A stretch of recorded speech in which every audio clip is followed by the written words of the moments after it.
reading of the Saido saga this week then, sir? I've told you my feelings of it. The transfer window should close and then the season should start, and then we wouldn't have all this stuff going on. I think it's been disruptive for everybody concerned, and it's not just this football club. There's other clubs as well there where you've seen situations and players affected by all sorts of things that are going on. So I think for the best for this sport, and it's a global sport. It's a great sell all over the world.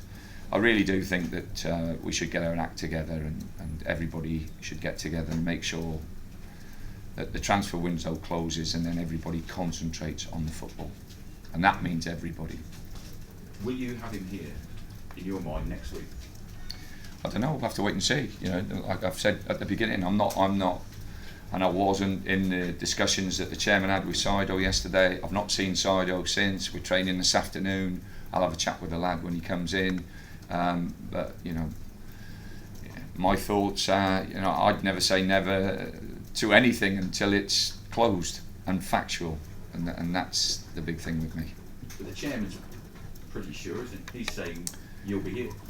Me? No, I hope so. No, not you.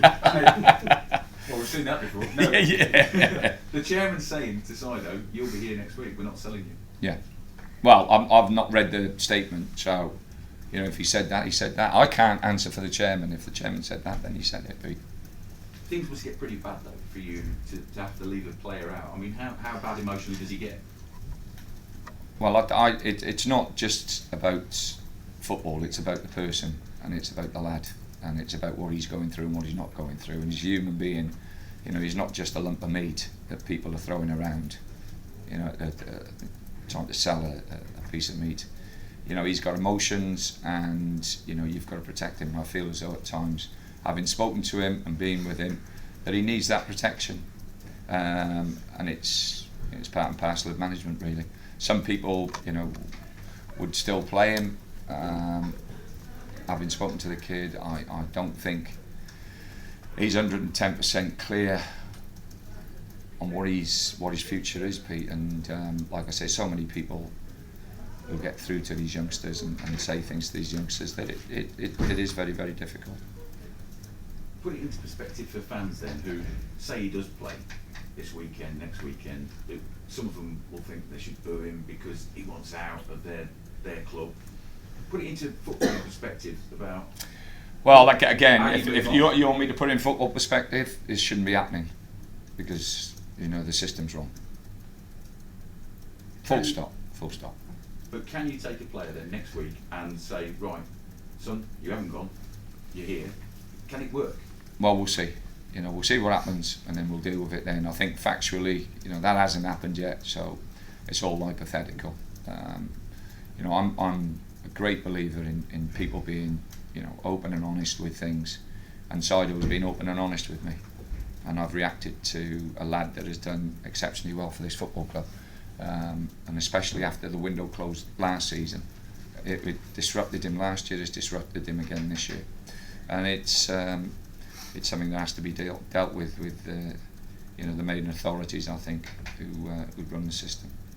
Is it part of you thinking we can't get this, we won't get him back up, in his head to where I want him? So Pete, again, we don't know until we, come and see me after the next 10 games in the Premier League. You a bit annoyed with Spurs at all? No, I'm annoyed with the system. I think the system is there, and everybody uses the system to their benefit. We've been after players for the last 4 or 5 weeks. We've tried to sign David Marshall as an example. We've been trying to do that deal for 4 or 5 weeks. That's been disruptive for Cardiff. It's been disruptive for Marshall. It's the system, and like I say, that's got to change in my view. Will you get Marshall, do you think? Again, I don't know. We've got about 3 days, 4 days to find out exactly how it all pans out, and when the dust settles, you can ask me those questions. Do you get that point though? If it's not fair for you, it's not fair for Cardiff. Everybody, yeah. But we're in the same, we're in the same muck, and we're throwing ourselves around to try and get the best thing we possibly can, and I don't think it's right. I just don't. What's happening with Johnny Evans? Are you close on that? Again, I haven't got a clue. I want Johnny. I think he'd be a great signing for the football club. Now it's obviously down to the money men and down to his side, down to three parties have got to agree. That's the two football clubs and the player himself. So it takes three to get together and get the deal done. But I'd love to sign Johnny Evans. I'm guessing you've spoken to Brunty, you've spoken to Gareth McCauley and Fletch, and they're all telling you this kid's got the DNA that you like. I've spoken to loads of people, Pete, not just the players. I think sometimes players can say things because they like a person, not because of his ability. So I don't just hold my hat on what players say. And do you think Johnny Evans has got that thing that you like? I've just said I like him. I think he'd be a great signing for this football club. Jonathan Walters, is he person under consideration? He's made some strong comments about Stoke. Pete, that's all again, speculation. It's something that we shouldn't be talking about. He's a player that you wouldn't mind having in your. He's a player at Stoke City Football Club, and you should be asking people at Stoke City, and you should be asking John those views, not mine. I signed him. He's a wonderful lad. I've got tremendous respect for him, as I did with all the players that we had there, and he's had a wonderful career. He's been fantastic for that football club, and they've been fantastic to him as well. They've given him the opportunity and the chance to show what he can do, and he's taken it with both hands. And full credit to the club and to John. I was just thinking you might use it as an excuse to speak to Tony Scholes and have a chat. Like I speak to loads now. We don't get involved. Managers are pulled away from that now. It's the chief executives or sporting directors or whoever it may be. Victor and Inchby to Derby. Are we going to talk about football? Let's just talk about people going out. Yeah, Victor's. I don't know. I haven't got a clue. Okay. Do you think you'll be busy on? I hope so, because we need to bring a few in. How many? Yeah, a couple. couple No, we need. I think everybody at the football club realises that we need to bring some players in, and we have to do it if we want to be where we want to be. Neil, when do you know this weekend? Leicester went up until Christmas needing a win under their belt, and then pulled what was it, 6 or 7 on the bounce and stayed up. The league is the league. We've had a difficult start. Chelsea and Man City are home. Most probably the two most consistent, best teams in the Premier League over the past 5 years, and we knew it was going to be tough.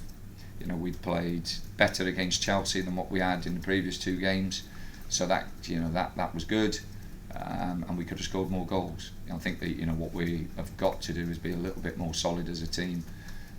But we've had great opportunities and great chance. Man City, Saido, we talked about Saido. Saido missed that chance to put us back in the game, and at Watford, Saido missed the chance to actually get us the 3 points. So we've been creating chances. We've just got to take them, and we've got to be a little bit more solid at the back. Do you get nostalgic about Stoke? Do you get emotional? Or? Well, it's the first time I've been back there. I've got wonderful, memories about the football club. I've got wonderful, friends up there, and obviously the coach family, Peter especially, is a very special person for not just me but my family as well. He's just a wonderful man, and it'll be nice to go back. But will the emotion run high with you or not? Do you let that get to you? I mean, if you don't forgive every like I say, every game that you play in the Premiership is emotional. You don't if you're not emotional or if you're not up for it, then you shouldn't be a manager.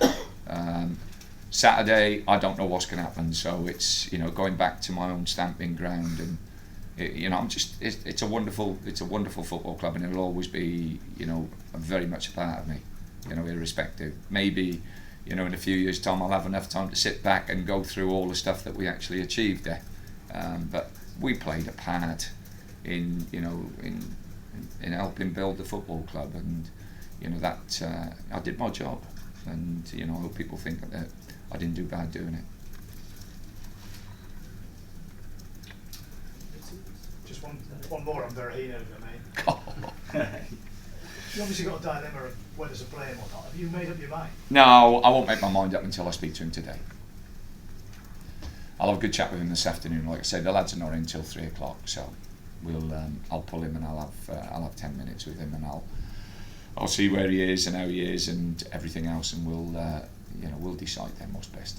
I've got a concern for him. You know, it's not just the team, it's not just football. It's a concern for the boy as well, which is important. I think that's very, very important. How much have you had to guide him, Tony? Do you think he's been improperly advised elsewhere? Football-wise, you know, as I say to him, you know, God's given him, has blessed him with a gift. He's a footballer. All the stuff that surrounds it is a load of nonsense for me.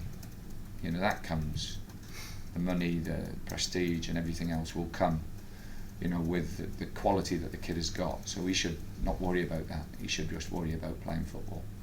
And like I say, it's the modern world. Everything gets out, everybody feeds on it, everybody, you know, gains or loses with it. And at the moment, I think the lad has lost a little bit in respect of concentration and doing what he does best, and that's playing football. Tony, you and Mark Hughes have met each other 8 times in the Premier League. He's won 4 games, you've won 4 games. Is it a prospect that you enjoy going up against Mark Hughes? I don't think there'll be so much Saturday about Mark Hughes. I think it's just going back to my old football club. You know, it'll be the first time I've been there, and first time I've been back to the Britannia. So it'll be interesting. You know, it'll be different. You know, in that other dugout, it'll be different in the away dressing room, having spent so much time in the home dressing room. So little things like that will be different. But like I say, I'm looking forward to it.